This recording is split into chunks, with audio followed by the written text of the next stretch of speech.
الكتاب. هذا كتاب سأطلب منكم الحديث عنه، هو كتاب الشاهد الشعري في تفسير القرآن الكريم، أهميته وأثره ومناهج المفسرين في الاستشهاد به، تأليف الدكتور عبد الرحمن بن معاضة الشهري الأستاذ المشارك بجامعة الملك سعود. وهذا الكتاب من طبع مكتبة دار المنهاج بالرياض، وهو من طباعة هذه السنة. وللأمانة الأخوة في مكتبة المنهاج جعلوه 31، بينما الكتب الموجودة الآن في المكتبات كلها 32 استباقا للسنة القادمة. لأن هذا بعد يومين بالضبط يا شيخ يكون من القديم، يكون من العام الماضي. هل لكم يعني إطلالة سريعة على هذا الكتاب يا شيخ عبد الرحمن؟ جزاك الله خير. طبعا هذا الكتاب الشاهد الشعري في تفسير القرآن الكريم هو رسالتي التي تقدمت بها لدرجة الدكتوراه في جامعة الإمام محمد بن سعود الإسلامية في قسم القرآن وعلومه، ويعني قدمتها للطباعة منذ سنوات حقيقة الإخوة في مكتبة دار المنهاج، ولم يصدر إلا في هذه السنة 1431، وهو كما تفضلت يعني هو يقع في مجلد كبير الحجم فعلا، وقد اختصرت يعني حذفت منه كثير من الفهارس وبعض يعني المواضع التي رأيت أنها يعني يمكن أن يستغنى عنها، لأن الأخ الناشر قال لي لن يعني الكتاب لن يعني ينتشر لو تركته في مجلد واحد أو في مجلدين من خلال تجربة، فأنا أنصحك أنك تختصر بحيث أنه يخرج في مجلد واحد.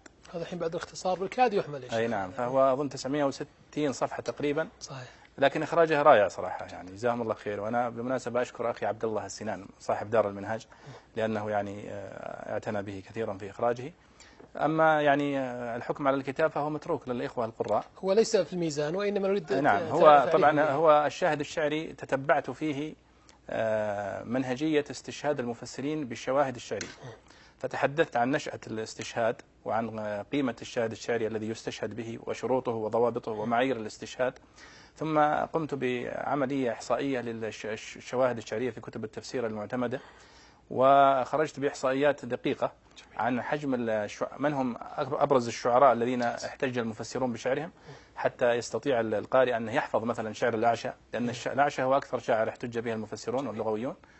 أيضا استطعت أني أصل إلى إحصائيات دقيقة في القبائل التي احتج المفسرون بها بشعرهم، ويعني خلصت إلى بعض التوصيات ببعض الكتب المميزة التي أوصيت بحفظها، مثل المفضليات والأصمعيات وديوان الحماسة لأبي تمام. حفظها ولا قراءتها؟ لا، بحفظها، لأنها هي التي لا تخرج شواهد المفسرين عنها. جميل. أي نعم. فهذه يعني أبرز ما يعني في هذا الكتاب، لكن في طبعا أشياء تأصيلية. درست مسائل نافع بن الأزرق دراسة يعني نعم دراسة موسعة من حيث السند ومن حيث المتن، وحللتها تحليلا أيضا أرجو أن أكون وفقت فيه.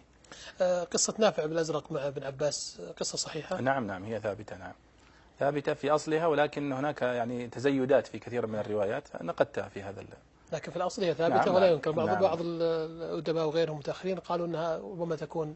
طبعا أنا جمعت الروايات التي وردت فيها في كتب المحدثين وفي كتب المفسرين والأدباء.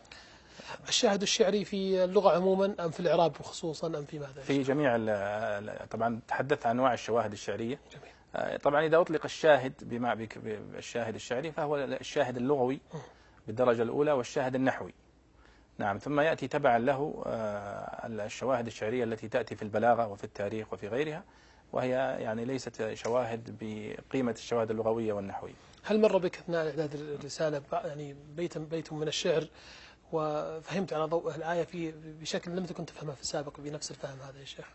طبعا يعني كثيرة يعني الحقيقة، يعني مثلا على سبيل المثال وجاءوا عن اليمين وعن الشمال عزين مثلا، ما المقصود بالعزين يعني؟ فهناك بيت لعبيد بن الأبرص احتج به المفسرون كلهم، وهو وجاءوا يهرعون إليه حتى يكونوا حول منبره عزينا، فواضح من الشاهد الشعري أن المقصود بالعزين هنا حلق الرفاق. أنا ما ودي أخرج عن موضوعي، لكن بعض الناس هذا البيت بخصوص تظهر عليه الصبغة الإسلامية، فكيف يكون لشاعر جاهلي؟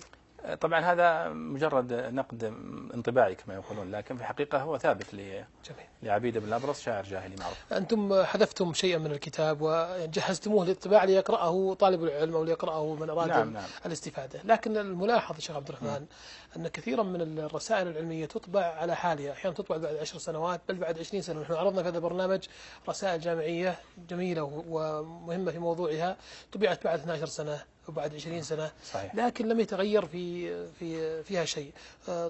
قدمت الطبع كما قدمت لنيل الدرجة. صحيح.